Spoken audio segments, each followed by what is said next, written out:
আসসালামু আলাইকুম ভিউয়ার্স, সবাইকে মা কিচেনের আরেকটি পর্বে স্বাগতম জানাচ্ছি। এই প্রচণ্ড গরমে ঠান্ডা শরবত কার না ভালো লাগে, তাই নতুন নতুন স্বাদের মজাদার শরবত খেতে ভালোই লাগে। আজকে আমি দেখাবো কিভাবে আপনি তরমুজের লাচ্ছি তৈরি করবেন। এটা খেতে কিন্তু খুবই টেস্টি একটা জুস, না খেলে এটার টেস্টটা বুঝবেন না। চলুন দেখে নিচ্ছি কি কি লাগবে এই লাচ্ছি তৈরি করতে। এখানে আমি মিষ্টি দই নিয়েছি 1.5 কাপ পরিমাণ। আপনি চাইলে টক দই ব্যবহার করতে পারবেন, সেক্ষেত্রে চিনির পরিমাণটা একটু বাড়িয়ে নিতে হবে। আমি নেব স্বাদ অনুযায়ী চিনি।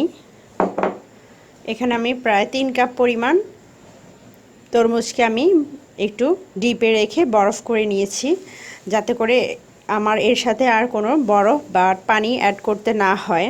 আমি শুধু তরমুজ আর দই দিয়ে শরবতটা তৈরি করতে চাচ্ছি, যার কারণে আমি যাতে বরফের কাজটা হয় সেজন্য আমি এটাকে একটু ফ্রিজে রেখে বরফের মতো তৈরি করে নিয়েছি। এখানে আমার লাগবে আইসক্রিম, আমি ভ্যানিলা আইসক্রিম নিয়েছি। আর লাগবে স্বাদ মতো লবণ। লবণটা অনেকেই জুসে খেতে চান না, সেক্ষেত্রে আপনি অ্যাভয়েড করতে পারেন। ভিউয়ার্স, আমি জুসটা তৈরি করতে এখানে একটা ব্লেন্ডারের জগে আমি দইটা ঢেলে নিচ্ছি।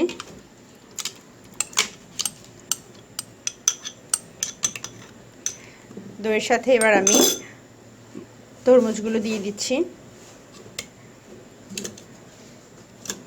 আপনি চাইলে এগুলো বিচিটা ফেলে নিতে পারেন।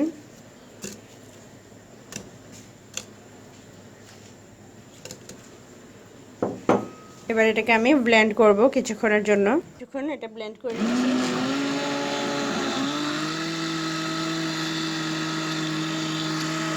আমার জুসটা হয়ে গেছে, দেখতে পাচ্ছেন।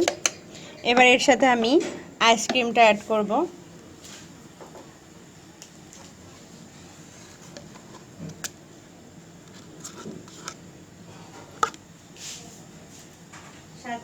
সাথে আমি দিয়ে দিচ্ছি 2 টেবিল চামচ পরিমাণ চিনি। চিনিটা আপনি আপনার টেস্ট মতো দিবেন। খুব বেশি মিষ্টি যদি পছন্দ না করেন তাহলে কিন্তু চিনিটা না দিলেও চলবে। আর দিয়ে দিব পিঞ্চ পরিমাণ লবণ।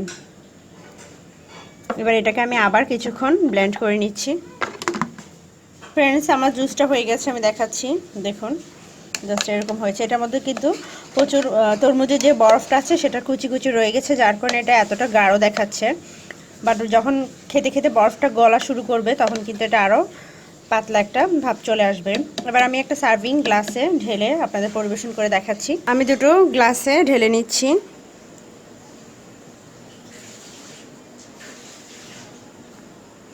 আপনি আপনার পছন্দ মতো যে কোনোভাবে এটা সাজিয়ে নিতে পারেন। আমি কিছুটা আইসক্রিম দিয়ে এটা সাজিয়ে নেব। ভিউয়ার্স, তৈরি হয়ে গেল আমার চমৎকার স্বাদের যে লাচ্ছি। আপনি আপনার পছন্দ মতো ডেকোরেশন করতে পারেন। আমি এখানে একটু আইসক্রিম আর তরমুজ দিয়ে ডেকোরেশন করে নিয়েছি। আশা করি রেসিপিটি ভালো লাগবে, আর অবশ্যই একবার হলেও ট্রাই করবেন। খেতে কিন্তু অনেক ইয়াম্মি হয়েছে লাচ্ছিটা। সবাই ভালো থাকবেন, আর আমার চ্যানেলটা অবশ্যই সাবস্ক্রাইব করবেন। আল্লাহ হাফেজ।